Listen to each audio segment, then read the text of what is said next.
Hi, my name is Mary and I am the Etsy shop owner for Dixie Weekend.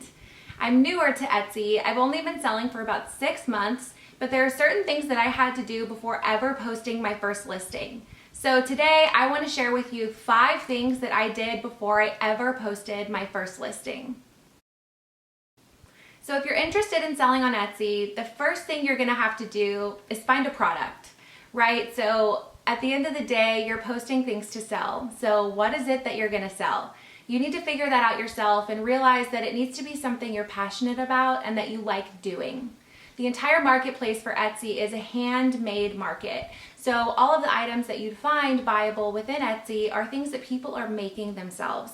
So if you're a doer, if you're a creator, or none of the above, you will have to find a product that you'll be able to make and sell.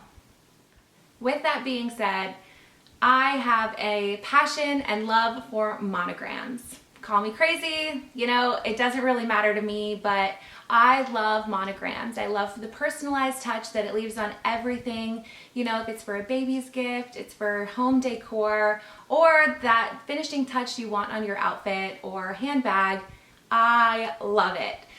So when I was in a rabbit hole down Instagram on Instagram one day, I told my husband, everything that I have that I either gift to people or buy for myself on Etsy is a monogrammed item. And at the end of the day, 1, I'd save money by doing it myself, but 2, I told my husband I could sell this, I could do it.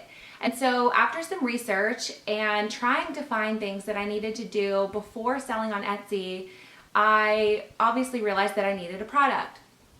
So I want to share with you, you need to find something that you are passionate about, that you love, and wouldn't mind making every day, day in and day out for the rest of your life if that's what you needed to do.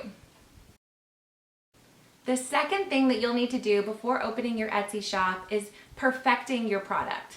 Now I know practice makes perfect, and in my case, I'm an amateur to sewing and embroidery, so I'm really learning along the way, but as I go, I'm really perfecting the product that I'm showing to represent the brand of Dixie Weekend. If you took a look at the pictures on my first listing to the pictures that I have today, they're night and day different. Now, I'm in no way saying I have perfected the art of photography, and more specifically, the art of product photography. I am not there, and I certainly have a long way to go, but what I'm doing along the way is learning what's working, what's not. And you can definitely test different pictures on different products and see what people are buying. Obviously, if people are buying it, they like what they see. And so you really need to listen to your audience and take what they are buying and kind of mimic that into your other listings so that they become more buyable. So after really realizing what my product was and practicing enough to feel comfortable enough to post it on Etsy, the next thing that I did was formed an LLC for my business. I, registered the business as an LLC just to really make sure that I treated it like a business. So I got online, I literally Googled how to form an LLC and proceeded to follow the steps with the state controller's office to make sure that my LLC was formed. I filled out the application, and within I think 10 days I got the official formation letter in the mail.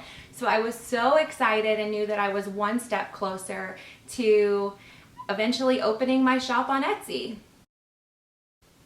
The next thing that I did after forming my LLC was apply for a state tax permit.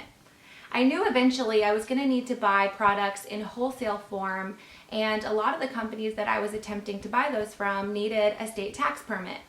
Additionally, it really affects your taxes at the end of the day when you can make yourself tax exempt and then charge that back to your customer.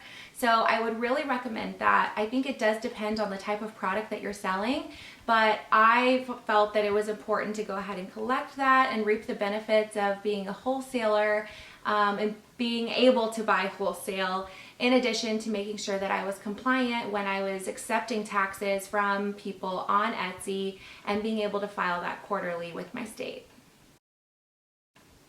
Okay, the last thing that you need to do really before you start to put your listings together and post them up for purchase was practice your pictures. I know that I kind of hinted at this earlier that I am not perfect, but again, at the end of the day, Etsy is a huge marketplace where you're probably going to run into some competition. What's going to set yourself apart from the other competitors to make people buy you and your product? They're visual and they're probably going to look at your pictures first. At the end of the day, that's what they see in order to actually click on your listing and for you to have the opportunity to sell them further. So really take a variety of pictures and make sure that it's something that you would buy. I take all of my listing photos on a DSLR, but in today's day and age, iPhone photos and the cameras on iPhones are really high tech to the point where you could be fooled that they were taken on a professional camera. And then I also have a Adobe Room subscription so that within Lightroom I can edit my photos. Again, I am no expert and I still have a long way to go, but just starting and realizing all of the beautiful photos on Etsy, what I was starting off with just wasn't going to cut it, and people had no reason to click on my listing because it just didn't look professional.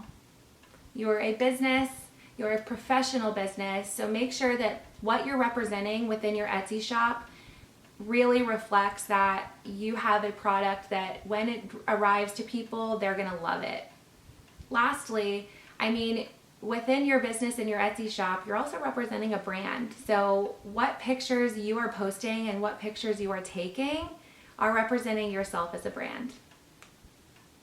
So with those 5 things, I really felt that after I got all of those checked off on my list, I was comfortable enough to go ahead and post to Etsy. So I'll do another video on things and recommendations that I have before really setting up and opening that Etsy shop. But if you were to start with these 5 things, you're in pretty good shape to get on the right path to open your own Etsy shop. I hope you liked this video. I have more to come on things that I'm learning and want to share with you guys. Go ahead and check me out on Instagram at dixieweekend, and then you can also find me on Etsy. My shop's name is dixieweekend, and I hope you like what you see. Please ask me questions and give me any tips that you have along the way. Again, I'm a new seller on Etsy and want to learn as much as possible and educate you as I'm learning too. Thanks!